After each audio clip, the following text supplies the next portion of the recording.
दोस्तों, जब भी आप अपने आसपास इस तरह का डीटीआर स्ट्रक्चर को देखते हैं तो आपके माइंड में जरूर आता होगा कि यह क्या होता है और इसमें क्या क्या चीजें लगी होती है। दोस्तों, हम इसे पोल माउंटेड सबस्टेशन भी कहते हैं। साथ ही पावर डिस्ट्रीब्यूशन कंपनी में भी बहुत बार आपको इंटरव्यू के दौरान काफी चीजें डीटीआर स्ट्रक्चर के बारे में पूछी जाती है। तो दोस्तों, शुरू करते हैं यह वीडियो। जैसा कि आप यह डीटीआर स्ट्रक्चर को देख सकते हैं और हम समझते हैं कि क्या क्या मटेरियल इसमें लगा होता है। तो दोस्तों, डीटीआर स्ट्रक्चर में जो आपको देखने को मिलता है उसमें हम ऊपर से नीचे की ओर चलते हैं। तो डीटीआर स्ट्रक्चर में बहुत सी चीजें लगी होती है, जैसा कि सबसे ऊपर एलए लगा होता है जिसको बोलते हैं लाइटनिंग अरेस्टर। उसके नीचे एबी स्विच या जियो स्विच रहता है। उसके नीचे AG fuse, horn gap fuse या DO fuse, drop out fuse भी बोलते हैं। उसके नीचे आपका डिस्ट्रीब्यूशन ट्रांसफार्मर रहता है। उसके नीचे एलटीडीबी बॉक्स होता है, लो टेंशन डिस्ट्रीब्यूशन बॉक्स। उसके बाद आपकी पाइप अर्थिंग की जाती है। दोस्तों, पाइप अर्थिंग 3 नंबर की जाती है एक डीटीआर स्ट्रक्चर में। चलिए हम अब सबको देखते हैं एक एक करके कि ये कहाँ लगे होते हैं और किसका क्या क्या काम रहता है। तो दोस्तों, सबसे ऊपर जो आपको देखने को मिलता है वह लाइटनिंग अरेस्टर होता है। यहाँ पर टॉप चैनल लगा होता है, उसी पर यह फिट रहता है। दोस्तों, कहीं कहीं पर आपको लाइटनिंग अरेस्टर ट्रांसफार्मर के पास ही देखने को मिलेगा। यह आपका ट्रांसफार्मर की एसटी बुश के ऊपर भी इसे लगाया जाता है। उसके बाद एलए के नीचे आपका एबी स्विच होगा, एयर ब्रेक स्विच। इसे हम जियो स्विच भी कहते हैं, gang operated switch. AB switch के साथ आपका हैंडल भी अटैच रहता है, इसको हम एबी स्विच हैंडल कहते हैं। उसके बाद एबी जियो स्विच के नीचे आपका रहता है एचजी फ्यूज, डीओ फ्यूज। इनकी फुल फॉर्म होती है HG fuse, horn gap fuse, और DO fuse, drop out fuse. उसके बिल्कुल नीचे आपका ट्रांसफार्मर होता है। ट्रांसफार्मर आपका ट्रांसफार्मर बेस चैनल के ऊपर रहता है और ट्रांसफार्मर के दोनों साइड ट्रांसफार्मर बेल्टिंग एंगल होता है, जैसे कि आप देख सकते हैं।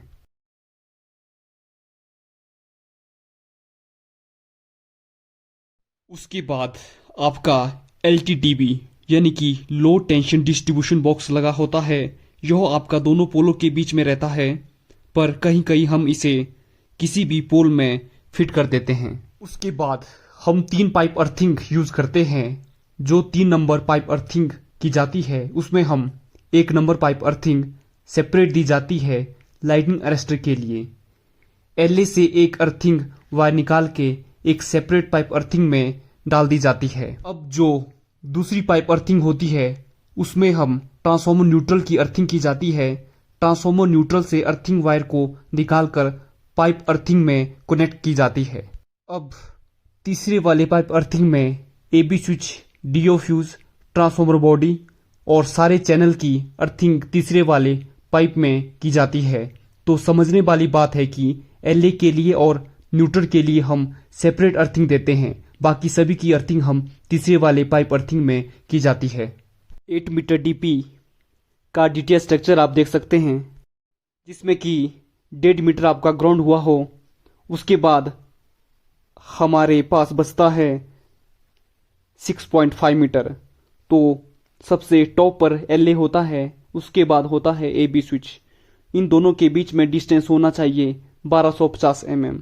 उसके बाद एबी स्विच और डीओ फ्यूज के बीच में डिस्टेंस होना चाहिए 750 mm। उसके बाद डीओ फ्यूज और ट्रांसफार्मर की एसटी बुश के बीच का डिस्टेंस होना चाहिए 800 mm। उसके बाद ट्रांसफार्मर बेस चैनल और ग्राउंड के बीच का डिस्टेंस होना चाहिए 2440 mm का। जब 2 पोल इरेक्ट करते हैं तो दोनों के बीच का गैप कितना होना चाहिए? तो यह गैप होना चाहिए 2440 mm। उसके बाद आपका जो हैंडल होता है जियो स्विच का, उसका डिस्टेंस ग्राउंड से होना चाहिए 1250 mm का। अब एबी स्विच या जियो स्विच का क्या काम होता है? जब ट्रांसफॉर्मर में कोई भी फॉल्ट आता है या फिर किसी कारण से डीओ फ्यूज उड़ जाते हैं तो आप क्या करोगे? एबी स्विच के हैंडल को डाउन करोगे तो जियो स्विच की लिंक कट जाती है और आप सेफली अपना काम कर सकते हैं। और आप इस जियो स्विच हैंडल का उपयोग जरूर किए होंगे या फिर किसी ने काम किया हो तो वे इस हैंडल को ऑपरेट करते हैं। इसमें क्या होता है कि जो आपकी एसटी सप्लाई आती है, सपोज 11 केवी या फिर 22 केवी, तो वो इस जियो स्विच से कट हो जाती है। तो उसके बाद आप इजीली काम कर सकते हैं, फॉल्ट को रिमूव कर सकते हैं। उसके बाद इस जियो स्विच हैंडल को दोबारा से ऊपर कर सकते हैं, इसको लगा सकते हैं और आपकी सप्लाई दोबारा से रिस्टोर हो जाती है। अगर कोई बड़ा काम है तो आप पावर सबस्टेशन से भी शटडाउन लेके इस जियो स्विच को भी काट सकते हैं और अपना काम आराम से कर सकते हैं सेफ्टी के साथ। अब डीओ फ्यूज क्या होता है यह देख लेते हैं।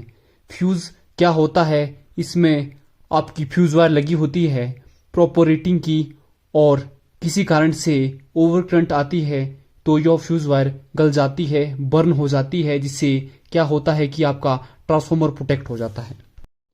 जो यह फ्यूज वायर यूज करते हैं इसकी कैपेसिटी कितनी होनी चाहिए? तो यह वेरी करता है आपके ट्रांसफॉर्मर की रेटिंग के साथ। जैसा कि सपोज यह 63 केवी का ट्रांसफॉर्मर है तो इसकी रेटिंग 5 एम्पियर होती है। अगर 5 एम्पियर से ज़्यादा का करंट आता है तो यह फ्यूज वायर गल जाती है और आपका ट्रांसफॉर्मर जलने से बच जाता है।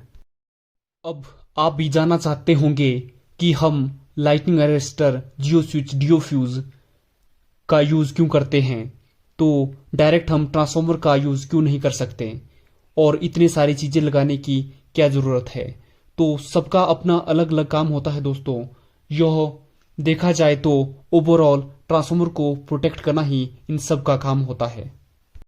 जैसे लाइटनिंग अरेस्टर लगा हुआ है, बरसात के मौसम में, सर्दी के मौसम में बिजली यानी कि लाइटनिंग पड़ती है तो क्या होता है कि बिजली मैक्सिमम टाइम तारों पर ही गिरती है, जिससे हमारा ट्रांसफॉर्मर जल सकता है। तो इसलिए लाइटनिंग अरेस्टर लगाया जाता है। हमारा एलए अर्थ के साथ कनेक्ट रहता है। अगर हैवी लाइटनिंग स्ट्रोक पड़ भी जाता है तो यह एलए के थ्रू अर्थ में डिस्चार्ज हो जाता है, तो हमारा ट्रांसफॉर्मर इस तरह से सेफ रहता है। अब डीओ फ्यूज क्या है? माना 5 एम्पियर से ज्यादा का करंट आ गया तो ट्रांसफॉर्मर जल भी सकता है, ब्लास्ट भी हो सकता है। तो इसलिए डीओ फ्यूज लगाए जाते हैं कि 5 एम्पियर से ज्यादा का करंट आया तो आपका फ्यूज ही जल जाता है, ब्लास्ट हो जाता है और आपका ट्रांसफॉर्मर जलने से बच जाता है। ये जो सारी चीजें लगी हुई होती है only because of safety of transformer, क्योंकि ट्रांसफॉर्मर काफी कॉस्टली होता है दोस्तों, इसको रिप्लेस करने में काफी खर्चा आ जाता है। अब हम पाइप अर्थिंग के बारे में जान लेते हैं। माना ये आपका पोल माउंटेड सबस्टेशन है, तो पाइप अर्थिंग कैसे करनी है? तो यह हम डेल्टा फॉर्म में देनी होती है। जैसा कि आप देख सकते हैं 3 गड्ढे किए जाते हैं डेल्टा फॉर्म में। तो पोल से कितना डिस्टेंस होना चाहिए पाइप अर्थिंग का? तो यह दोनों पोलों से 1.2 मीटर के डिस्टेंस में पाइप अर्थिंग की जाती है और तीसरे पोल का डिस्टेंस होना चाहिए 6.5 मीटर। तो यह डेल्टा फॉर्म में की जाती है। जैसा कि पहले भी मैंने बताया कि एक तो लाइटनिंग अरेस्टर के लिए सेपरेट अर्थिंग की जाती है, दूसरा हम न्यूट्रल के लिए भी सेपरेट अर्थिंग देते हैं, तो तीसरा जो बचा उसको हम GO switch, DO fuse, channel, body को अर्थिंग दी जाती है।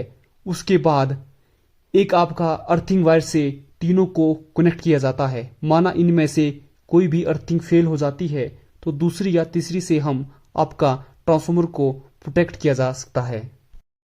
तो दोस्तों अब आप इजीली बता सकते हैं कि कौन सी चीज़ कहाँ पर लगेगी। हमने यह फोटो पहले ही ले रखा है ताकि इसके बाद हम इसमें सभी चीज़ों को इंस्टॉल करेंगे।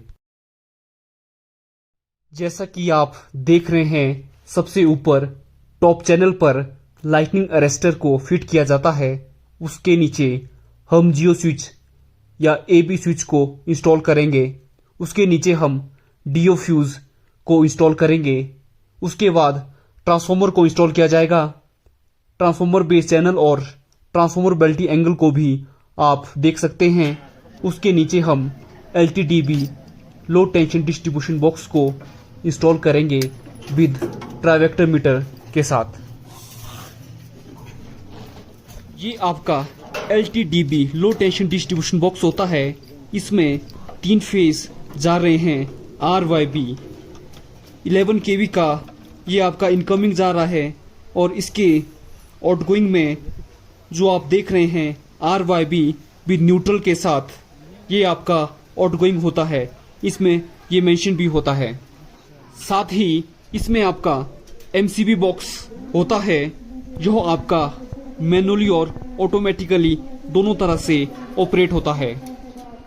जब आपका ओवरकरंट आता है तो यह ऑटोमेटिकली ट्रिप होता है। अगर आपका कुछ काम करना होता है तो आप इसे मैनुअली भी ऑपरेट कर सकते हैं, इसे ऑफ कर सकते हैं।